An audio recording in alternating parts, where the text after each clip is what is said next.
시청자 여러분 안녕하십니까? 6월 23일 금요일 교차로 유튜브 뉴스 시카고에서 전해드립니다. 저는 임종렬입니다. 제19회 조각전시회 송천 윤진우 개인전이 이달 말 시카고 한인문화회관에서 개최됩니다.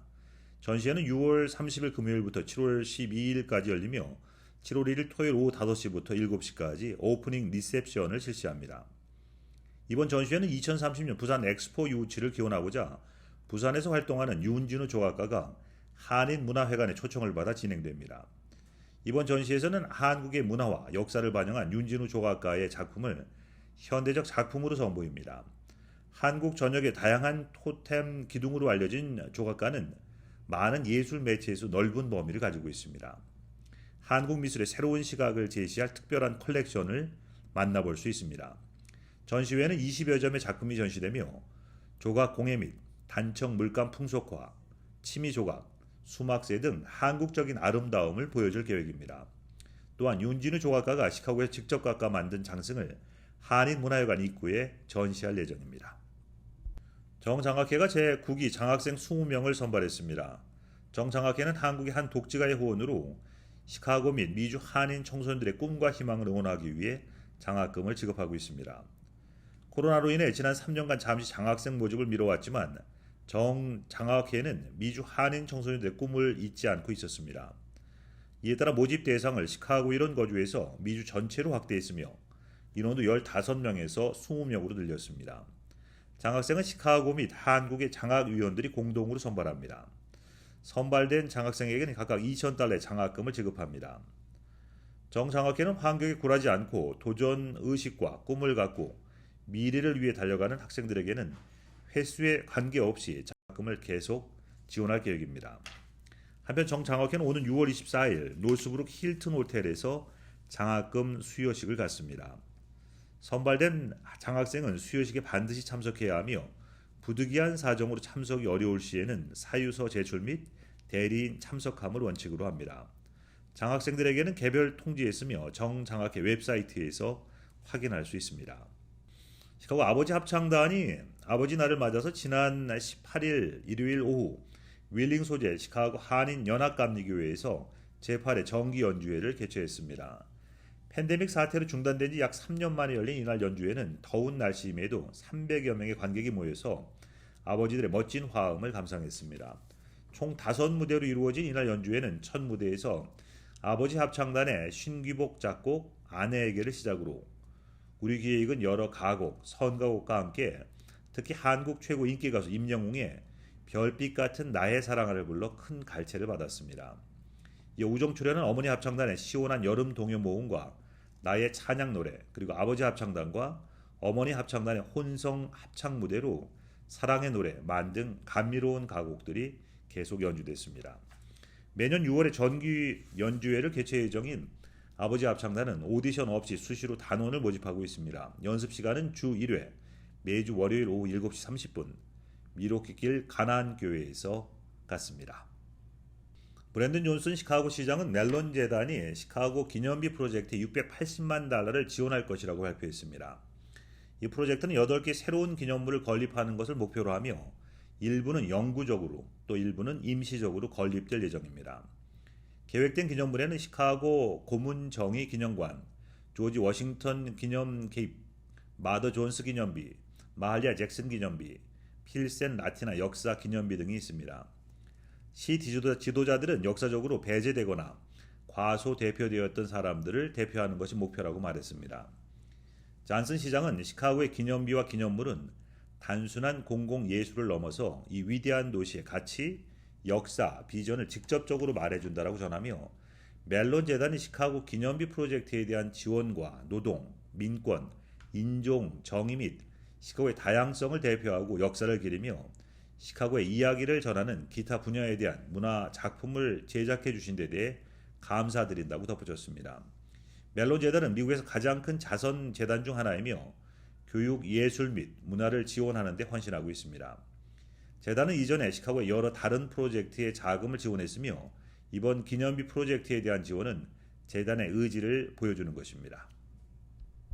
2023년 독립기념일 4th of July가 2주 앞으로 다가옴에 따라서 공공안전 전문가들은 시민들에게 불꽃놀이의 위험성에 대해 경고하고 있습니다. 화재 전문기관, 의료 관계자 및 공공안전 전문가들은 20일 화요일 시카고 의과대학 코모 아동병원에 모여서 무분별한 불꽃놀이가 사람들에게 미칠 수 있는 위험성과 장기적인 결과에 대해 논의했습니다. 이들은 많은 사람들뿐만 아니라 애완동물까지 불꽃놀이로 인한 외상 후 스트레스 장애를 겪고 있다고 말했습니다. 소방관들은 이날 자리에서 불꽃놀이에서 발생한 불꽃이 얼마나 빠르게 화재로 번질 수 있는지 보여주는 시뮬레이션을 진행했습니다. 관계자들은 또한 심각 수준의 가뭄으로 인한 건조한 잔디 상태는 더욱더 빠르게 불이 번질 수 있다고 전했습니다.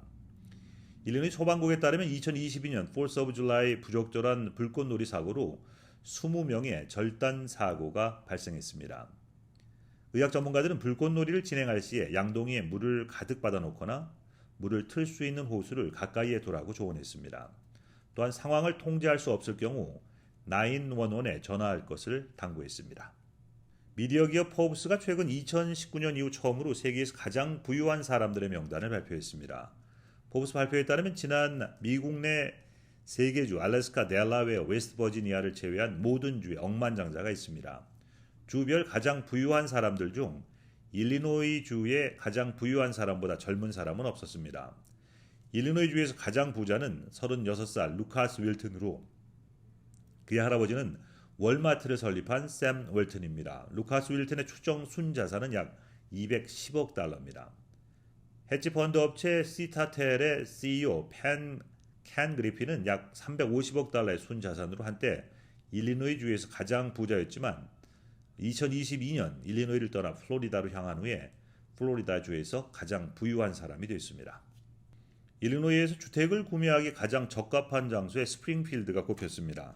코비드19 이후 지난 몇 년간 집값이 급등했으며 2019년 1분기 미 전체 대도시 중간 가격이 31만 3천 달러에서 2023년 1분기 43만 6천 달러까지 치솟았습니다. 금리 또한 빠르게 상승하며 평균 몰거지 금리는 2021년 1월 2.65%에서 2023년 5월 6.36%까지 상승했습니다.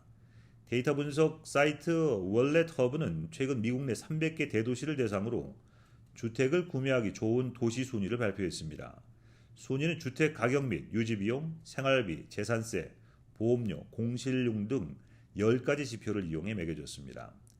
일리노이에서 주택을 구매하기 가장 여유 있는 도시는 스프링필드로 나타났으며 미 전체 9위를 기록했습니다. 일리노이 내 피오리가 두 번째로 미 전체 21위, 락포드가 세 번째로 미 전체 30위에 올랐습니다. 시카고는 194위에 랭크됐습니다. 주택을 구매하기 가장 여유롭지 못한 하위 6개 도시는 LA를 포함해 모두 캘리포니아주에서 나왔습니다. 미국 시민이 아닌 사람들이 일리노이주의 경찰관이 될 수 있도록 허용하는 법안이 제이비 프리츠커 주지사의 사인을 기다리고 있습니다. 연방법에 의하면 미국 내 경찰관은 오직 합법적으로 허가를 받은 미국 시민들만이 임무를 할 수 있다고 명시되어 있습니다.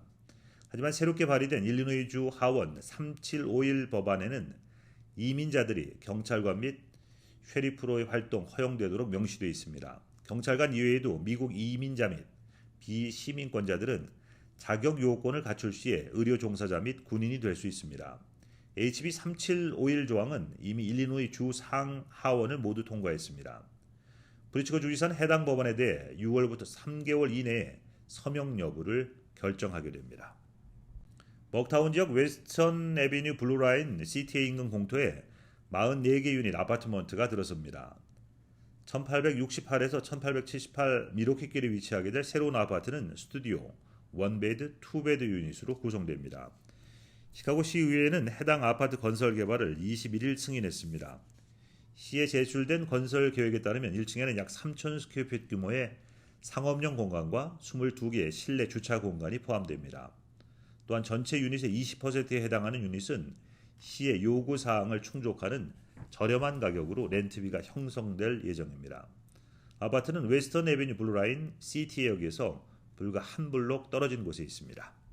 링컨 파크에 위치한 시카고의 수상 생태공원 와일드 마일이 개장 1주년을 맞아서 이번 주말 블록 파티가 열릴 예정입니다. 이 행사는 6월 25일 일요일 오후 3시부터 8시까지 REI 링컨 파크 매장 옆에서 개최됩니다. 주최 측에 따르면 와일드마일 블록 파티에는 무료 음식, 음료, 음악, 추천 및 다양한 엔터테인먼트가 제공됩니다. 와일드마일은 비영리 단체 어반 리버시 프로젝트로 1마일에 이르는 시카고 강을 수상 산책로와 정원으로 변화시키는 역할을 수행하고 있습니다. 보드워크의 첫 번째 구간은 작년 여름에 개장됐으며 이후로 많은 이웃과 교육 프로그램, 행사 등을 통해서 3만 명 이상의 방문객을 맞이했습니다. 어반 리버스의 공동 설립자 닉 웨슬리는 와일드 마일에서 이룬 진전에 자부심을 느낀다면서 이번 주말 블록 파티는 한때 방치되어 있던 강을 번성하는 야생 동물 공간으로 변화시킨 놀라운 결과를 보여줄 수 있는 기회라고 전했습니다. 블록 파티는 일반인들에게 무료로 공개되며 자세한 정보는 공식 웹사이트에서 확인할 수 있습니다. 규제 당국이 아마존의 프라임 유료 구독 서비스와 관련해 소송을 제기했습니다. 뉴욕타임스에 따르면 연방거래위원회는 아마존이 고객들을 속여서 유료 회원제 프로그램 프라임에 가입하게 하고 구독 취소 절차는 복잡하게 만들었다며 시애틀 연방법원에 아마존을 제소했습니다. 아마존 프라임은 연간 $139를 지불하면 신속 무료 배송, 할인 혜택 등을 받을 수 있는 회원제 서비스로 전세계 회원 2억 명을 확보하고 있습니다. 규제 당국은 아마존이 눈속임 상술인 다크 패턴을 사용해서 수백만 명의 소비자를 기만했다고 주장했습니다.